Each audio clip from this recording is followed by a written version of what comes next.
ಇವತ್ತು ನಾವು ವಿಜಯಪುರ ಜಿಲ್ಲೆಯಲ್ಲಿ ಎರಡು ವಿಚಾರಕ್ಕೆ ತಮ್ಮನ್ನು ನಾವಿಲ್ಲಿ ಕರೆದಿದ್ದೀವಿ.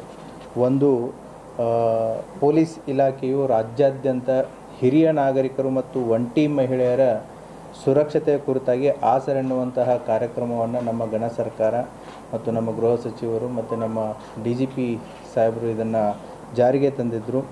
ಇದರನ್ನು ಮೂಲ ಉದ್ದೇಶ ಏನು ಅಂತಂತಂದರೆ, ಏಕಾಂಗಿಯಾಗಿ ವಾಸಿಸುವ ಹಿರಿಯ ನಾಗರಿಕರಿಗೆ ಮತ್ತು ಒಂಟಿ ಮಹಿಳೆಯರಿಗೆ ಸುರಕ್ಷತೆಯ ಭಾವ ಮತ್ತು ಅವರಲ್ಲಿ ಒಂಟಿ ಭಾವನೆಯನ್ನು ಹೋಗಲಾಡಿಸಿ ಅವರ ಕುಂದುಕೊರತೆಗಳನ್ನು ನೀಗಿಸೋದರಲ್ಲಿ ಈಗಾಗಲೇ ನಾವು ಏನು ಮನೆ ಮನೆ ಪೊಲೀಸಿಂಗ್ ಕಾರ್ಯವನ್ನು ನಾವು ಮಾಡ್ತಾ ಇದ್ದೀವಿ. ಅದರ ಭಾಗವಾಗಿ ಹಿರಿಯ ನಾಗರಿಕರು ಮತ್ತು ಒಂಟಿ ಮಹಿಳೆಯರ ಭದ್ರತೆ ಮತ್ತು ಸುರಕ್ಷತೆ ಮತ್ತು ಭರವಸೆಯನ್ನು ತರುವಂಥ ಕಾರ್ಯವನ್ನು ಕೂಡ ಪೊಲೀಸ್ ಇಲಾಖೆ ಜಾರಿಗೆ ತಂದಿತ್ತು.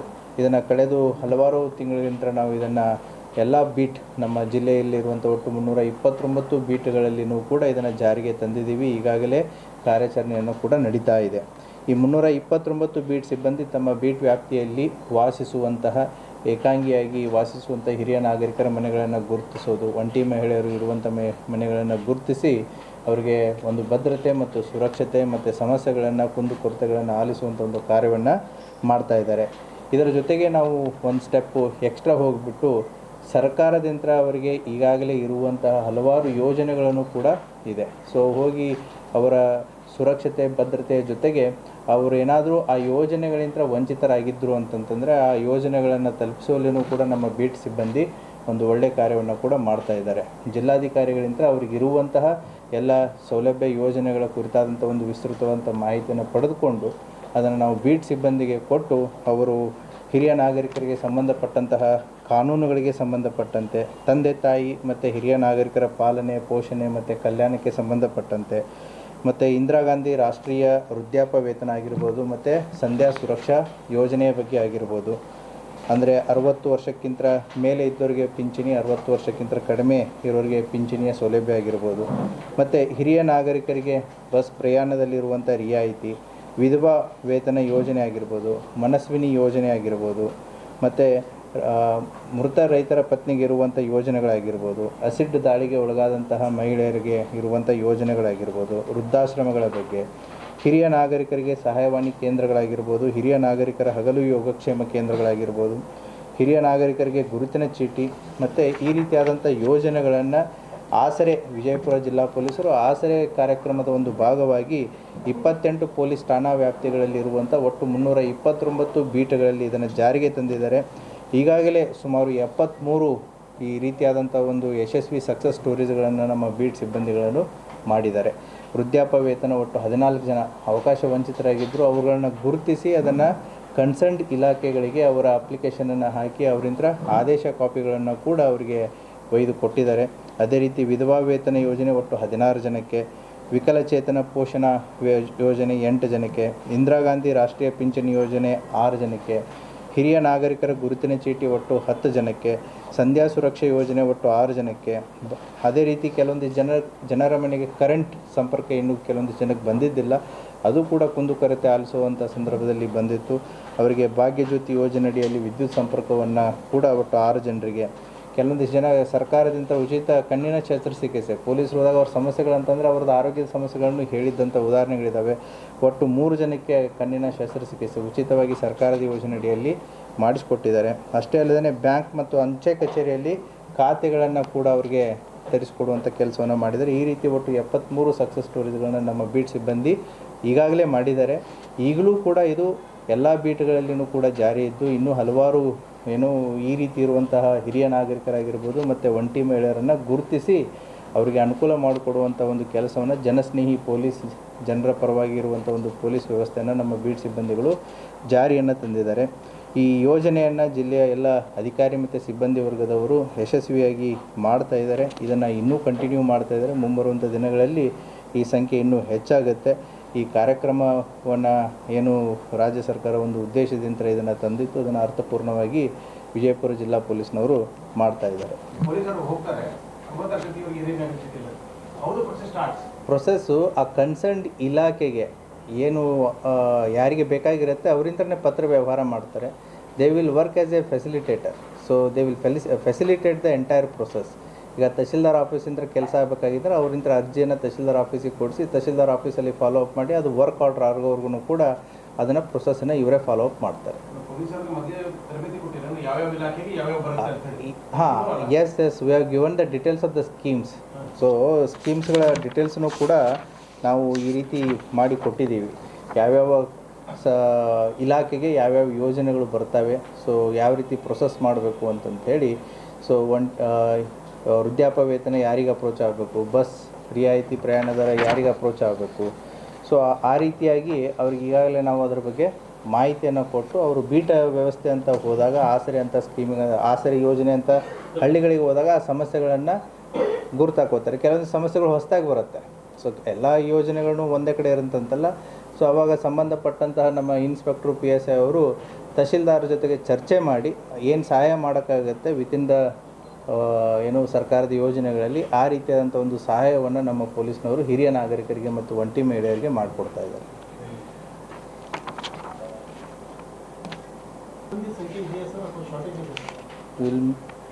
ಇದನ್ನು ಅಂದರೆ ಸೊ ಪೊಲೀಸರಿಗೆ ಇದೇ ಕೆಲಸ ಅದೇ ಕೆಲಸ ಅಂತಂತಲ್ಲ. ಸೊ ಪೊಲೀಸರದು ಒಟ್ಟಾರೆ ಕೆಲಸ ಏನು ಅಂತಂತಂದರೆ ಜನಸೇವೆ. It is a service oriented job. ಹೌದಾ? ಸೊ ಯಾವ ರೀತಿ ಕೆಲವು ಬರ್ತವೆ, ಯಾವ ರೀತಿ ಜನಸ್ನೇಹಿಯಾಗಿ ಜನರ ಪರವಾಗಿ ನಿಲ್ಲುವಂಥ ಕೆಲಸ ಏನು ಬರುತ್ತೆ, so that police department always stand by it. ಇಲ್ಲ, ನಾವೇನು ವಾಲಂಟಿಯರ್ಸನ್ನು ತೊಗೊಂಡಿಲ್ಲ.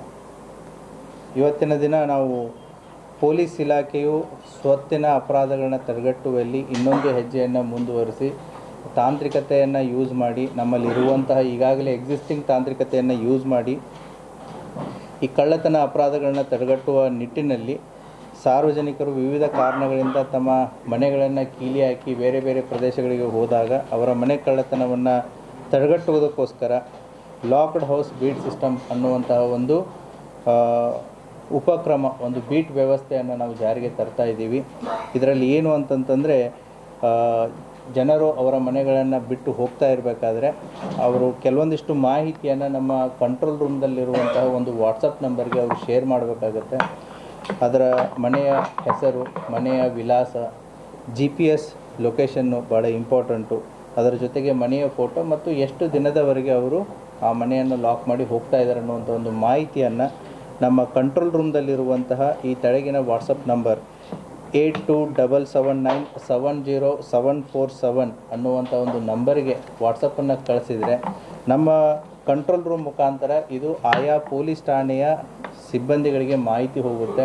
ಸೊ ರಾತ್ರಿ ನೈಟ್ ರೌಂಡ್ಸ್ ಬೀಟಲ್ಲಿರುವಂಥ ಸಿಬ್ಬಂದಿಗಳಿಗೆ ಈ ಮಾಹಿತಿ ರವಾನೆ ಆಗುತ್ತೆ. ನೈಟಲ್ಲಿ ಅವರ ಮನೆಗಳಿಗೆ ಪೊಲೀಸರು ಹೋಗಿಬಿಟ್ಟು ಅದನ್ನು ಪರಿಶೀಲಿಸಿ ಒಂದು ಚೆಕ್ಕನ್ನು ಮಾಡುವಂಥ ಒಂದು ವ್ಯವಸ್ಥೆಯನ್ನು ಮಾಡಿದ್ದಾರೆ. ಆಮೇಲೆ ಸಾರ್ವಜನಿಕರು ಶೇರ್ ಮಾಡುವಂತಹ ತಮ್ಮ ಮಾಹಿತಿಯನ್ನು ಇಲ್ಲಿ ಇಲಾಖೆ ಅಡಿಯಲ್ಲಿ ಗೌಪ್ಯವಾಗಿ ಇಡಲಾಗುವುದು. ಈ ಉಪಕ್ರಮವು ಕೀಲಿ ಹಾಕಿದ ಮನೆಗಳ ಕಳ್ಳತನ ಪ್ರಕರಣಗಳನ್ನು ನಾವು ಪರಿಣಾಮಕಾರಿಯಾಗಿ ತಡೆಗಟ್ಟುವಲ್ಲಿ ಒಂದು ಸಹಾಯ ಆಗುತ್ತೆ. ಇದರ ಜನರ ಸಹಭಾಗಿತ್ವ ಭಾಳ ಇಂಪಾರ್ಟೆಂಟ್ ಇದೆ, ಫೆಸಿಲಿಟಿ ಇದೆ, ಅದನ್ನು ಬಳಸ್ಕೊಳ್ಳುವಂತಹ ಒಂದು ವ್ಯವಸ್ಥೆ ಆಗಬೇಕು. ಆದ್ದರಿಂದ ಇದರ ನಿಮಗೆ ಈಗಾಗಲೇ ನಾವು ಈ ಪ್ಯಾಂಪ್ಲೆಟನ್ನು ಕೂಡ ಶೇರ್ ಮಾಡಿದ್ದೀವಿ.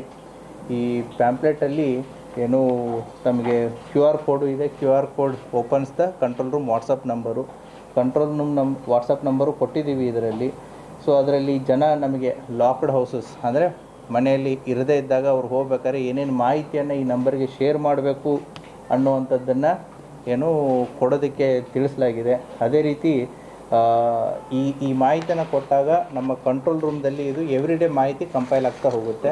ಸೊ ಸಾಯಂಕಾಲ ಹೊತ್ತು ಆ ಮಾಹಿತಿಯನ್ನು ನಾವು ಕನ್ಸರ್ನ್ ಪೊಲೀಸ್ ಠಾಣೆಗೆ ಕೊಟ್ಟು ರಾತ್ರಿ ಬೀಟ್ ವ್ಯವಸ್ಥೆ ಏನಿದೆ ಆ ಸಂದರ್ಭದಲ್ಲಿ ಅವರ ಮನೆಗೆ ರಾತ್ರಿ ಹೊತ್ತು ವಿಸಿಟ್ ಮಾಡಿ ಪರಿಶೀಲನೆ ಮಾಡಿ ಒಂದು ರಕ್ಷಣೆ ಮಾಡುವಂಥ ಕಾರ್ಯವನ್ನು ಪೊಲೀಸರು ಮಾಡ್ತಾರೆ. ಸೊ ಇದಕ್ಕೆ ಈಗಾಗಲೇ ಇದನ್ನು ಏನು ಮಾನ್ಯ ಗೃಹ ಮಂತ್ರಿಯವರು ಕರ್ನಾಟಕ ರಾಜ್ಯಾದ್ಯಂತ ಜಾರಿಗೆಯನ್ನು ತರೋದಕ್ಕೆ ಹೇಳಿದ್ದಾರೆ. ಈಗಾಗಲೇ ನಮ್ಮ ಇಲಾಖೆಯನ್ನು ಕೂಡ ಕೆಲವೊಂದಿಷ್ಟು ನಗರಗಳಲ್ಲಿ ಕೆಲವೊಂದಿಷ್ಟು ಸಿಟಿಗಳಲ್ಲಿ ಇದನ್ನು ಜಾರಿಗೆ ತಂದಿದ್ದಾರೆ.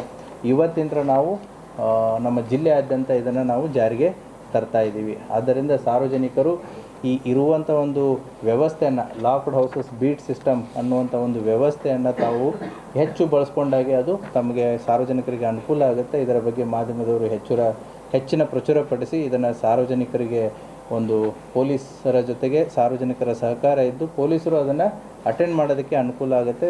ಆಮೇಲೆ ಈ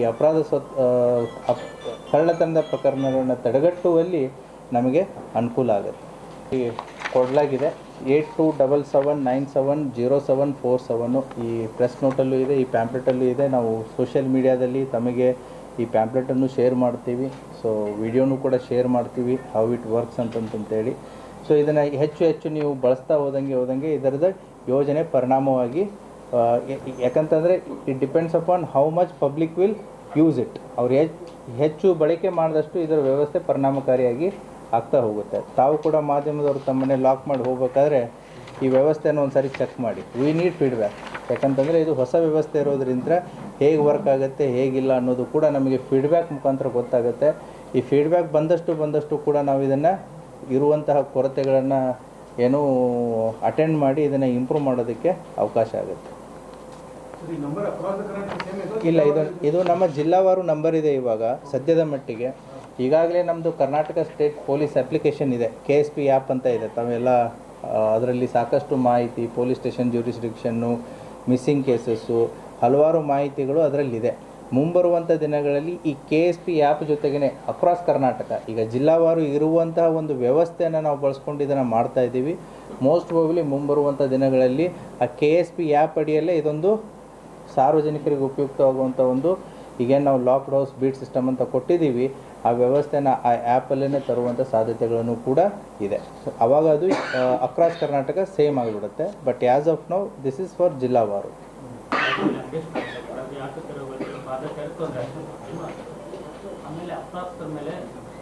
ಒನ್ ಬೈ ಒನ್ ಹೋಗೋಣ. ಈಗ ನೀವು ಏನು ಗಾಂಧಿ ಚೌಕದು ಫುಟ್ಪಾತ್ ಮೇಲೆ ಜನ ಕೂಡ್ತಾರೆ ಅಂತಂತ ಹೇಳ್ತಾ ಇದ್ದೀರಿ. Yes, I completely agree with you. Police ಇಲಾಖೆ ನಾವು ಅವಾಗ ಅದನ್ನು ಡ್ರೈವ್ ಮಾಡಿ ಕ್ಲಿಯರ್ ಮಾಡ್ತಾ ಇರ್ತೀವಿ. ಬಟ್ ನೀವು ಯೋಚನೆ ಮಾಡಬೇಕಿದ್ರಲ್ಲಿ ಅವರಿಗೆ ಒಂದು ಅಲ್ಟರ್ನೇಟಿವ್ ವ್ಯವಸ್ಥೆಯನ್ನು ಮಾಡಿಕೊಡ್ಬೇಕಾಗಿದೆ. ಅದರಲ್ಲಿ corporation place A very important role. ಹಾಗಾಗಿ ಅವ್ರಿಗೆ ಅಲ್ಟರ್ನೇಟಿವ್ ವ್ಯವಸ್ಥೆ ಮಾಡಿಕೊಟ್ರು ಅಂತಂತಂದರೆ ಹೋಗಿ ಅವರಲ್ಲಿ ಕೂತ್ಕೋತಾರೆ. ಇಲ್ಲಾಂದರೆ ರಸ್ತೆ ಮೇಲೆ ಕೂಡೋದಕ್ಕೆ ಸ್ಟಾರ್ಟ್ ಮಾಡ್ತಾರೆ, ಪೊಲೀಸ್ನವ್ರು ಬಂದು ಕ್ಲಿಯರ್ ಮಾಡೋದಾಗುತ್ತೆ. So mainly the corporation has to take care of it. Police ಇಲಾಖೆ ಅವ್ರಿಗೇನು ಸಹಾಯ ಸಹಕಾರ ಬೇಕು ನಾವು ಮಾಡೋದಕ್ಕೆ ರೆಡಿ ಇದ್ದೀವಿ. ಆ್ಯಂಡ್ ವಿ ಡೂ ಕೀಪ್ ರೆಗ್ಯುಲರಾಗಿ ಫುಟ್ಪಾತ್ ಕ್ಲಿಯರ್ಸ್ ನೀವು ನೋಡ್ತಾ ಇರ್ತೀರ. Every day evening foot patrolling ನಡೀತಾ ಇರುತ್ತೆ. That is the main purpose, to keep the roads clear ಮತ್ತು ಫುಟ್ಪಾತ್ ಕ್ಲಿಯರು. ಬಟ್ ಅವ್ರಿಗೆ ಅಲ್ಟರ್ನೇಟಿವ್ ಸೊಲ್ಯೂಷನ್ ಬೇಕು, ಯಾಕಂದರೆ ಅವ್ರದ್ದು ಹೊಟ್ಟೆಪಾಡು ಇಂಪಾರ್ಟೆಂಟು. ನಮ್ಮ ಥರನೂ ಕೂಡ ಅವ್ರದ್ದು ಹೊಟ್ಟೆಪಾಡಿದೆ. ಅವ್ರಿಗೆ ಅಲ್ಟರ್ನೇಟಿವ್ ನಾವು ಜಾಗ ಕೊಡ್ದೇ ಅವ್ರನ್ನ ನಾವು ಒಂದು ರೀತಿ ಆಕ್ರಮಣಕಾರಿಯಾದಂಥ ಒಂದು ಸ್ಟೆಪ್ಪನ್ನು ತೊಗೊಳ್ಳೋದು ಕಷ್ಟ ಆಗುತ್ತೆ. ನೆಕ್ಸ್ಟ್, ಎಸ್, ಅದು ಒಂದು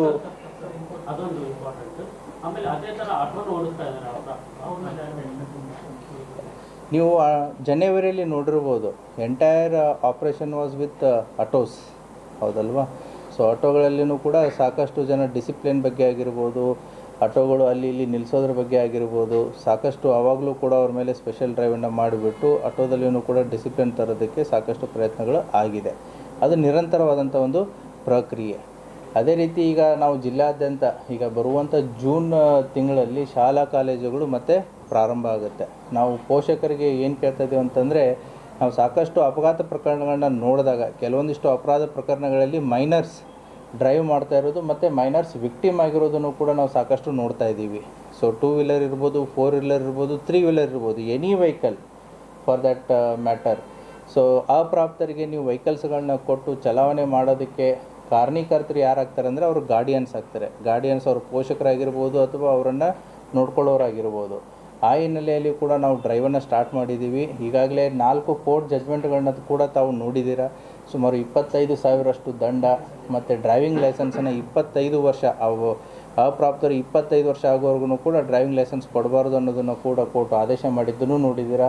ಮತ್ತು ಅದು ಗಾಡಿ ಏನು ಡಾಕ್ಯುಮೆಂಟೇಷನ್ ಆಗಿತ್ತು ಅದನ್ನು ಕೂಡ 1 ಇಯರ್ವರೆಗೂ ಕೂಡ ಕ್ಯಾನ್ಸಲ್ ಮಾಡಿರುವಂಥ ಜಡ್ಜ್ಮೆಂಟ್ಗಳನ್ನ ಕೂಡ ತಾವು ನೋಡಿದ್ದೀರಾ.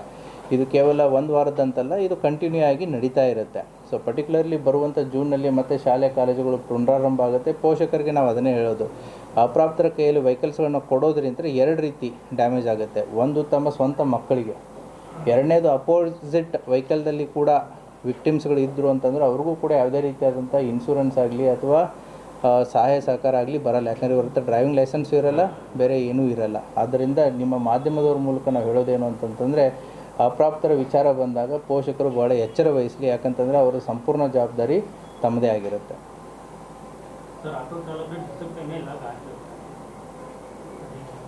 ಹೇಳಿದ್ನಲ್ಲ ಈಗ.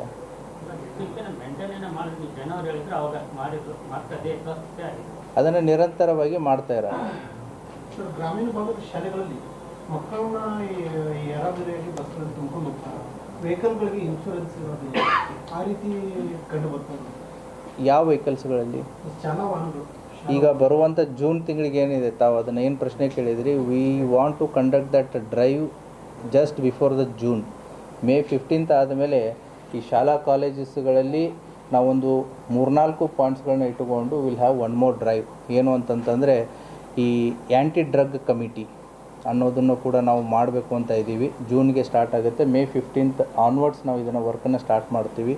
ಹೇಗೆ ಆ್ಯಂಟಿ ರ್ಯಾಗಿಂಗ್ ಕಮಿಟಿ ಅಂತ ಸ್ಕೂಲು ಕಾಲೇಜಸ್ಗಳಲ್ಲಿ ಇತ್ತು, ಹೈಸ್ಕೂಲು ಕಾಲೇಜಸ್ಗಳಲ್ಲಿ, ಅದೇ ರೀತಿ ಆ್ಯಂಟಿ ಡ್ರಗ್ಸ್ ಕಮಿಟಿ ಅಂತಂತೇಳಿ ಈ ನಮ್ಮ ಹೈಸ್ಕೂಲು, PUC, ಡಿಗ್ರಿ ಕಾಲೇಜಸ್ಗಳಲ್ಲಿ ಅದನ್ನು ಕಂಪಲ್ಸರಿಯಾಗಿ ಮಾಡಬೇಕು ಅಂತೇಳಿ. ಅದನ್ನು ಮಾಡೋದ್ರಿಂದ ಒಂದು ಅವೇರ್ನೆಸ್ಸು ಆಗಿರ್ಬೋದು ಮತ್ತು ಅದರ ಬಗ್ಗೆ ಚರ್ಚೆ ಆಗಿರ್ಬೋದು ಸ್ಟಾರ್ಟ್ ಆಗುತ್ತೆ.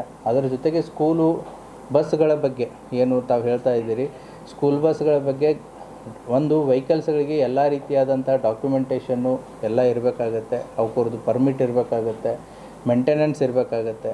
ಎವನ್ ವಿ ವಾಂಟ್ ಸ್ಕೂಲ್ ಬಸ್ ಒಳಗಡೆ CCTVಗಳನ್ನ ಕೂಡ ಅವ್ರು ಹಾಕಬೇಕಾಗತ್ತೆ. ಎವನ್ GPS ಕೂಡ ಹಾಕಬೇಕಾಗತ್ತೆ. ಆಮೇಲೆ ಡ್ರೈವರ್ಸ್ಗಳದ್ದು ಕಂಟಿನ್ಯೂಸ್ ಆಗಿ ಅವ್ರದ್ದು ಹೆಲ್ತ್ ಟೆಸ್ಟಿಂಗು ಕೂಡ ಮಾಡಬೇಕಾಗತ್ತೆ. These are the basic minimum things school ಕಾಲೇಜಸ್ಗಳು ತೊಗೋಬೇಕಾಗತ್ತೆ. Just before the school start ಆಗೋಕ್ಕಿಂತ ಮುಂಚೆ will conduct the special drive. It was already in place, ಪ್ಲ್ಯಾನಲ್ಲಿ ಇತ್ತು. ತಾವು ಪ್ರಶ್ನೆ ಕೇಳಿದರೆ ಅಷ್ಟೇ. ಸರ್, ಗ್ರಾಮೀಣ ಪ್ರದೇಶದಲ್ಲಿ ಅಕ್ರಮ ಸಾರಾಯಿನ ಭಾಳ ಮಾರಾಟ ಆಗ್ತದೆ ಅಂತ ಕೇಳಿ ಬರ್ತಾ ಇದೆ ಸರ್, ಅದರ ಬಗ್ಗೆ? ಈಗಾಗಲೇ ಪೊಲೀಸ್ ಇಲಾಖೆ ಅಕ್ರಮ ಸರಾಯಿಗೆ ಸಂಬಂಧಪಟ್ಟಂತೆ ಈ ವರ್ಷ ನಾವು ಮಾಡಿರುವಂಥ ಕೇಸುಗಳು ಏನಿದೆ, ಇಟ್ಸ್ ಆಲ್ಮೋಸ್ಟ್ ಏನು ಲಾಸ್ಟ್ 2 years ಕಂಪೇರ್ ಮಾಡಿದ್ರಿ ಅಂತಂತಂದರೆ ನಮ್ಮ statistics almost 2 times the previous years. So ಅದು ಒಂದು ಡ್ರೈವ್ ನಡೀತಾ ಇದೆ.